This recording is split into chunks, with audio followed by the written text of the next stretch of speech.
12:20 de la mañana, yo lo anunciaba, vamos a hablar de un tema que desconocemos, o quizás si lo conocemos, seguro que en profundidad no, y siempre no está de más tener a un experto que nos hable del tema y sobre todo de la mejoría que podemos obtener a través de sus propias manos. Hablamos de nuestro osteópata, y digo nuestro osteópata, permítame, ¿no? Porque es nuestro osteópata particular de los jueves aquí, la mañana por delante. Pedro Cubela, muy buenos días. Hola, buenos días, Malena, gracias por eso de nuestro osteópata, ¿no? Así te quieren nuestros oyentes. Pedro, la hernia discal, estamos hablando continuamente a hablar, hernia discal, hernia de disco, pero realmente a veces hablamos porque nos transmiten, fulanito tiene una hernia de disco o una hernia discal. ¿Qué es una hernia discal? Bueno, pues para que todo el mundo salga de dudas, la hernia discal es una afectación, hay que explicar antes de nada, la columna vertebral pues está compuesta por diferentes vértebras, esto es como un edificio, ¿no? Tiene tantos pisos y tenemos pues 7 a nivel cervical, 12 a nivel dorsal y 5 a nivel lumbar. Entre un edificio y otro tenemos lo que se conoce como disco intervertebral. Es un disco que está pues más de un 80% compuesto por agua, diferentes proteínas y demás, y la función que tiene primordial es sobre todo pues amortiguadora, estabilizadora y le hace esa función de movilidad de las vértebras. Si no llega a ser por el disco, había que pensar que nuestra columna no se iba a poder agachar ni girar hacia un lado u otro y estaría pues totalmente rígida, ¿no?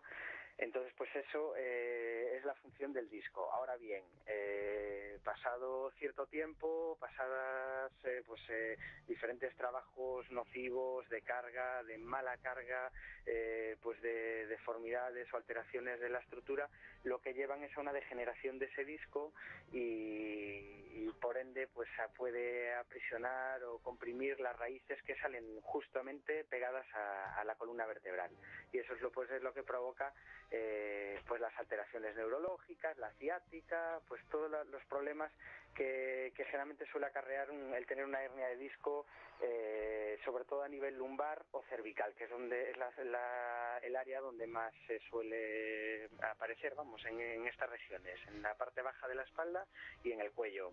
Pedro, ¿hay una edad en la que se comienza a notar esa degeneración o no?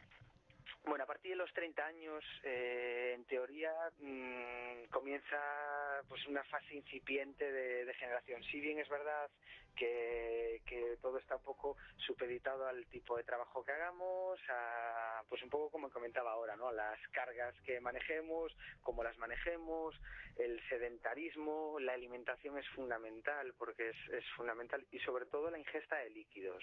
Hay que pensar también, comentaba ahora, que más de un 80% está compuesto de agua, y el estar bien hidratado es una de las premisas indispensables para mantener una buena salud vertebral también, porque el disco también se nutre y está mucho más hidratado. También un descanso nocturno, es decir, el estar de pie mucho tiempo sentado hace que ese disco vaya mermando, para que me entendáis, sí. y no recupera esa altura adecuada, ¿no? Entonces, pues un descanso adecuado, evitar trabajos pues con vibración, contorsiones, condiciones físicas, incluso pues obesidades y demás, está claro que es totalmente perjudicial, un ejercicio adecuado y incluso el tabaquismo, el propio hecho de la gente que tiene adicción al tabaco en demasía, pues sabéis que por otros, aparte de todos los efectos perjudiciales que ya lo sabemos todos de sobra que tiene el tabaco, uno de ellos es la desecación, ¿no? O la falta de hidratación de todo el tejido, entre ellos pues el disco intervertebral también. ¿Cuáles son esos primeros síntomas en los que podemos tener claramente la preocupación de que sí sufrimos una hernia discal? Bueno, pues tiene varias fases la hernia discal, ¿no? Primero se produce a nadie se le produce una hernia discal de la noche a la mañana, sino que digamos que va llevando pues varias fases, y la primera pues sería una pequeña ruptura del anillo, que es digamos lo que envuelve al disco, y puede haber una pequeña fuga de fluidos y demás, después un abultamiento, y a partir de ahí pues ya la hernia, el prolapso y demás. y esto es lo que daría la clínica, ¿no? Es decir, la sintomatología, que sería pues sobre todo un hormigueo. Eso es casi la primera sensación que nota la gente, si atrapa la raíz, evidentemente, pero sobre todo un hormigueo, pues el dolor aumenta con la tos, por ejemplo, un estornudo, incluso pérdida de fuerza ya en un grado un poquito más más avanzado del problema, y luego pues ya atrapamiento del nervio ciático, si es en un disco en concreto de la hernia, de la zona lumbar, y incluso problemas a los brazos, si es en la zona cervical, una hernia cervical, que generalmente suele ser a nivel de C5 C6, pues suele afectar a un dedo en particular y nos quedaríamos sin fuerza en la mano, nos daría un hormigueo y demás. Entonces esos son un poco los síntomas claros de una hernia discal, que evidentemente hay que contrastarlos con un traumatólogo y hacer las pruebas pertinentes, que pasarían pues bueno, sobre todo de radiología convencional, a hacer un TAC, una resonancia magnética es lo más propio para descartar una hernia discal, y luego pues bueno, una electromiografía si lo creyese oportuno en ese momento el facultativo, y en base a eso y las pruebas físicas pues ya se descartaría. Pedro, desde la osteopatía, ¿cómo se puede mejorar pues la calidad de vida de una persona que padece hernia discal? Bien, bueno, nosotros evidentemente el que tiene una hernia discal ya el disco está degenerado, desgraciadamente poco vamos a poder hacer en ese disco, ¿no? Uh-huh. Si bien lo que podemos hacer y con muy buen resultado es pues paliar los síntomas y que esa persona pues tenga una funcionalidad mucho mejor.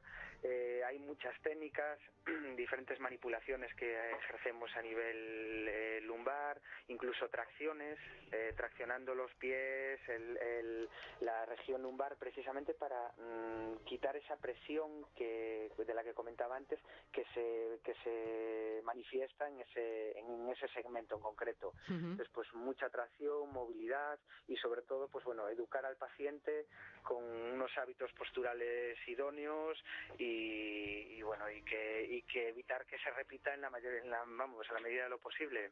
Uh-huh. Hay un tratamiento, imagino, conservador, vamos a decir así, el convencional, pero ¿a tratamientos alternativos también puede haber, Pedro?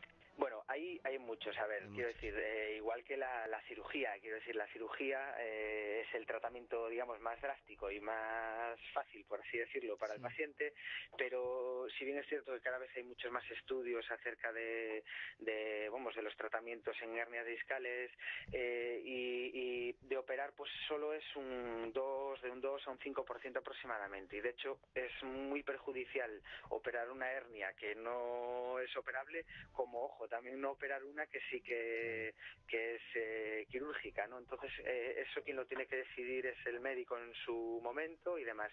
También hay que decir que mucha gente tiene hernias discales sin que le molesten, o sea, no hay que generalizar, y una hernia de disco tiene que ser dolorosa obligatoriamente, ¿eh? Hay que ver también en qué lugar se encuentra, si afecta a la raíz, si está hacia adelante. Pues hay 5 tipos de hernias: obstruida, excluida, bueno, nos meteríamos ya en tema un poquito más específico. Entonces hay que ver, pues eso, la ubicación específica de la hernia y si está afectando o no, porque hay mucha gente que de casualidad tiene un dolor lumbar, se le hace una resonancia y le encuentran una hernia, y a lo mejor no es la hernia la causante de esa molestia, ¿eh? Entonces claro, hay que hacer pues diferentes pruebas, diferentes testajes y valorar, claro. Antes de ir al tajo, mirar bien. Exactamente, mira, yo siempre digo lo mismo, ¿no? Aparte, bueno, ya los propios médicos ya pues lo suelen recomendar, ¿no? Quiero decir, es la alternativa más fácil, ¿no? Más fácil, por así decirlo, ¿no? Es quizá la más invasiva, pero siempre hay que tratar de evitar todo esto, ¿no? Donde hay que darse cuenta que la cirugía es una agresión bastante importante para el cuerpo, aunque cada vez, afortunadamente, las técnicas son menos dañinas o menos agresivas, pero realmente si hay una alternativa natural y utilizando el propio cuerpo como potencial, eso es lo idóneo, vamos, es lo que deberíamos de concienciar a todo el mundo, ¿no? El ejercicio físico, una buena alimentación, que eso realmente es la cirugía que nos estamos haciendo a diario en todo el cuerpo, ¿no? Yo ahora mismo estoy intentando sentarme correctamente, Pedro, poniendo la espalda derecha. Sí. Pregunto. A ver cuánto te dura.